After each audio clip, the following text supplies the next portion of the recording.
So we're going to make a CI/CD pipeline, but the first thing we need to do is a stopwatch. How do we do a stopwatch on Unix? We use something called Cron. Cron is really powerful, but at its core, it's a kind of a simple concept. It's just do this thing at a set interval. That's it. Nothing magical about that. But if we find Cron, do this thing on an interval with a shell script that says, hey, why don't you, here's a shell script that pulls from GitHub. Anybody see where I'm going now? Yeah, we can say cron, pull from GitHub and check for GitHub every minute.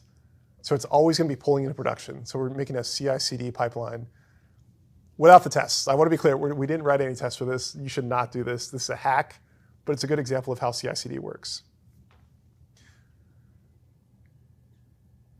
I even call it fake CI/CD because I want to be really clear, you should not do this in a production system. This is just for entertainment purposes and to make our lives a little bit easier. When we're writing code on our computer, we now don't have to pull every time from the server. The server will do it automatically for us. So what we want to do is we want to create a bash script that Git pulls from the main branch. We want to create a cron job to execute that script every 2 minutes or 1 minute. That actually doesn't matter too much if it's 2 minutes, 1 minute. But I'll walk through this because we have not really touched on bash scripts. But when you see it, you're like, oh, that is surprisingly, that's much easier than I would have thought, Jim. It sounds complicated, but it's not too bad.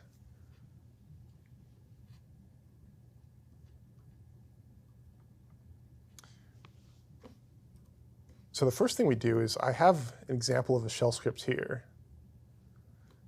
at the bottom. And that's just what a shell script looks like. You start with user bin bash, the location of the shell.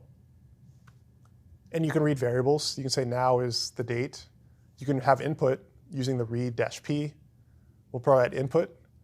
And then you just echo all that out. And I see some confused looks on your faces. How about I just write this out? Would that clear things up a little bit? Yeah, let's give it a shot. Let's give it a shot.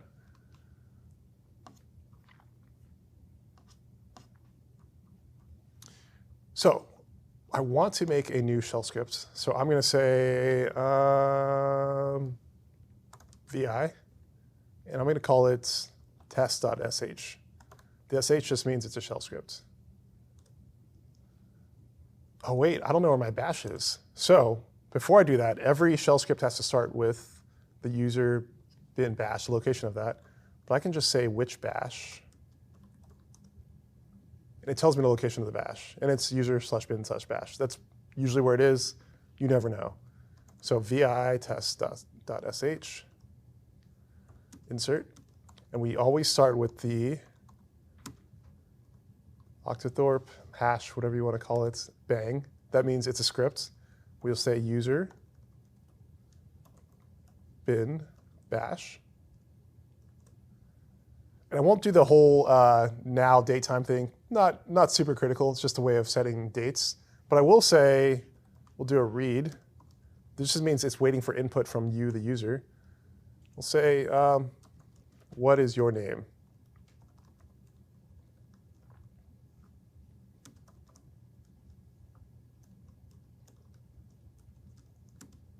And then we're going to assign that input to a variable called name.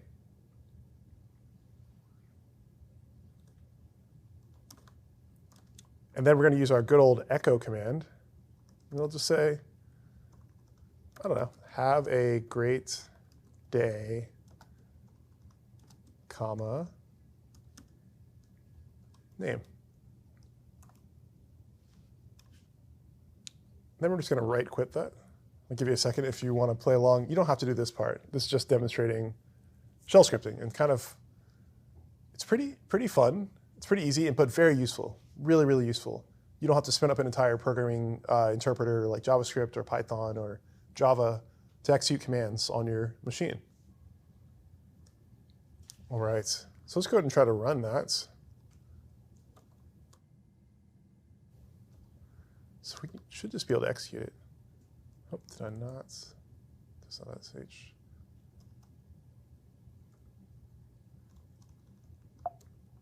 We're going to try to run it here. I need to set up permissions. So I'm going to hack because I don't remember the permissions to run it. So I'm going to chmod this. Don't do this at home. 777, guarantee the work. Oops.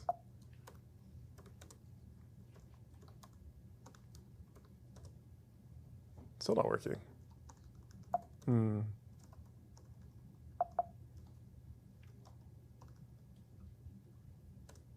There we go. Gem. Have a great day, Gem. And why do we have to change the permissions? Because by default, it's not set to execute. Nothing's set to execute by default. I probably should have tightened down the permissions a bit, but it'll work for now. And that's it. So you just wrote a program without actually having to open another file, have it run in Node, or anything like that. So shell scripting is really, really awesome for writing scripts. You're probably not going to write very robust things in it, but it's a good tool to have in your back pocket, and it's pretty straightforward when it comes to shell scripting. So now, let's jump back to our original task, which was we want to create a bash script that pulls from main branch. So what's the command to pull from main branch? Git pull origin main. Git pull origin main. And you know how to write a bash script just by putting that the hash exclamation bang, hash bang. I think it's called hash bang, yes. You put the hash bang user bin bash, and then you say git pull origin main. That's it, and you wrote a shell script to pull from GitHub. Not too scary, right? When we started out, you saw these instructions, you're like, oh, that sounds really bad. I don't know if I'll be able to do that. But now you see it's not too bad.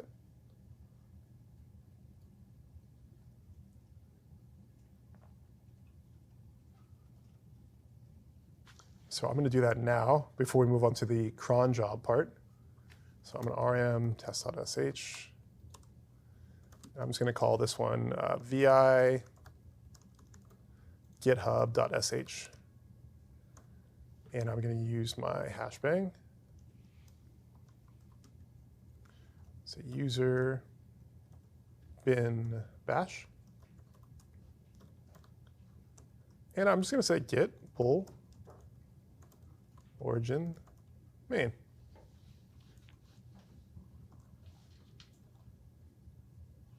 That's it. I'm not sure if I'll have permissions on this one either. Nope. So again, I'm going to do this the bad way. I'm just going to chmod 700.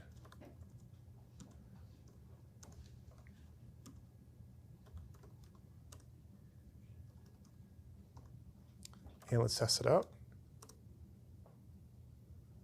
There we go. So we wrote a, well, 2-line bash script to pull from GitHub. So that's half the battle here. We have a way of automating it, but we want to do this on some sort of cadence. So to do it on a cadence, we're going to use cron. In cron, the first time you see it, it can look a little confusing. It's a bunch of numbers and then a path, and it doesn't make a lot of sense. But when you break it down by understanding, oh, the first one's actually just the minutes, the second one's the hour, the third one's the day, the fourth one's the month, and then the third one's the day of the week, which is important too. Then you're saying, what should I use to execute that script, and then pass to the script. And that's all a cron job is. It's just a timer and the thing to execute on whatever cadence you want. And the way we edit our cron jobs, we use something called cron tab. So we say cron tab -e. So I'm going to show you a much easier way of doing this, because you're going to be like, how do we, what's the task again? Is it run it every 10 minutes, every minute? How do we do that? So thanks to the beauty of the internet and other people who have struggled through cron jobs and trying to get the timing down, we can look at a nice website called crontab.guru. And I love that .guru is a TLD. I should have got that. Fullstack.guru. Darn it. You know, see, this domain names, I always have regret. So crontab.guru is amazing because you're like, you know, I want to run a job that runs every, I don't know, 10 minutes on a Tuesday. I think Tuesday is at 2. Oh yeah, there we go. And it shows you that's how to write a cron job that runs at minute 10 on Tuesday. Or if I say, I only want this job to run, I don't know, at minute 10 on Tuesday in April. We can say that. If we say, so that's actually how to run every 10th minute, the star slash. Otherwise, it's going to be every minute 10 on Tuesday in April. So crontab.guru makes it really, really easy to kind of figure out like, hey, if I want to run a job on every 10 minutes, every so often, how do I do that? So much easier than trying to like play with it and hoping you get it right. So what did we say our job was? We want to run it every minute or every 2 minutes. So we would say, that's a star, that's a star. We want it every 2 minutes. And that's how we'd write a cron job, to run it every 2 minutes. Now, if you want every 1 minute, you can say 1, or you can just leave a star. And it's by default, it's going to run every minute.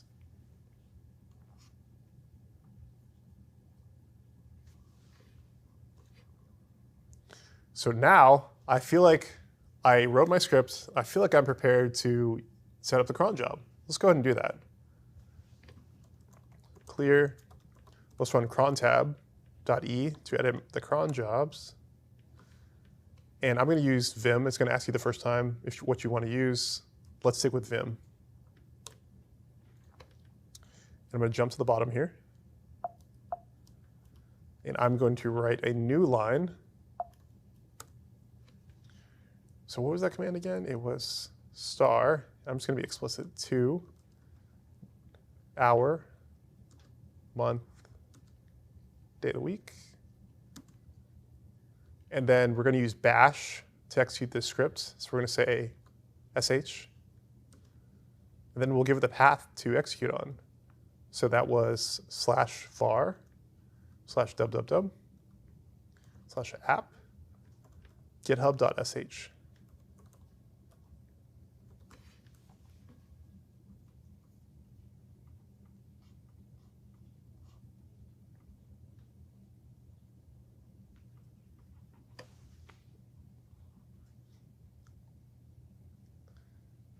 Everybody here with me so far?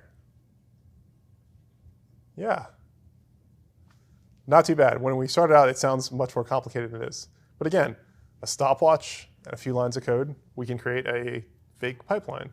So let's go ahead and I'm going to actually set it to a minute just to be sure what's happening. Just to make it a little bit easier on myself so I don't have to wait 2 minutes. All right, so how do we know if it's running? We can look at the syslog where cron jobs are going to be output. So we'll say sudo cat var/log. And our syslog captures everything going on in our system.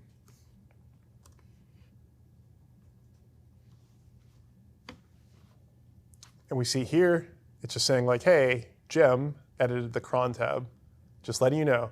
Because everything in your system gets logged somewhere.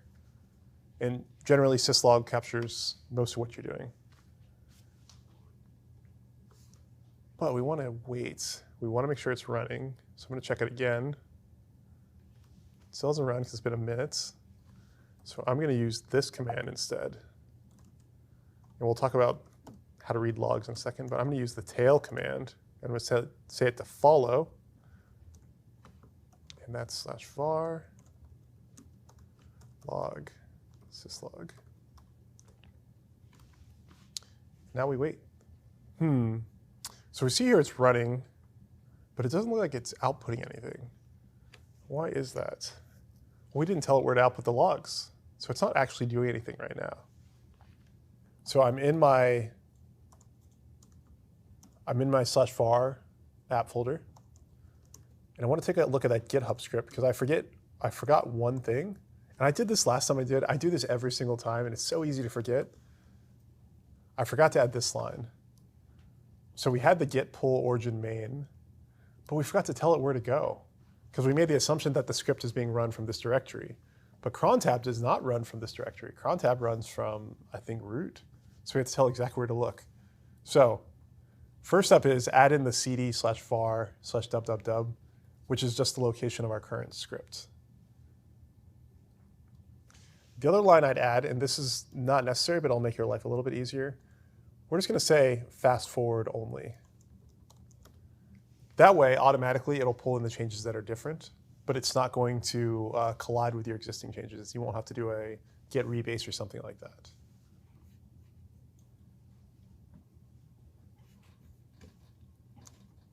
I should add, it's dash dash. There we go.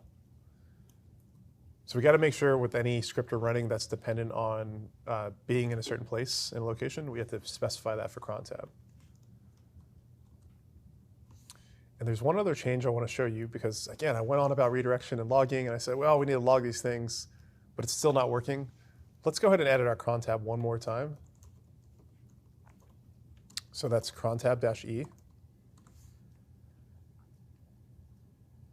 And we actually need to pipe our output properly into the syslog. Because as it is, the syslog will just, or the cron job will just drop logs. It won't necessarily put them in syslog until we tell it where to go. So this is just going to pipe the standard out and standard error into standard in for the next command.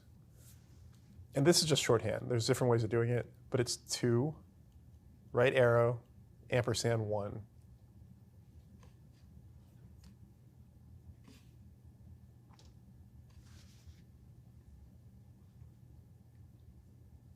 And then we're using the pipe. And we're going to pipe it to something called logger. And logger is pretty easy. It just logs things for you. You don't have to give it a name. The T is just saying what's the name of the command we're going to log. It'll just make reading our log file easier. But you can drop this part. You can just pipe it all in the logger. So now, let me quit out of here. Now if I say sudo tail-f, and we're looking for that log, and it's still going to be in syslog. We didn't change that. Var log syslog.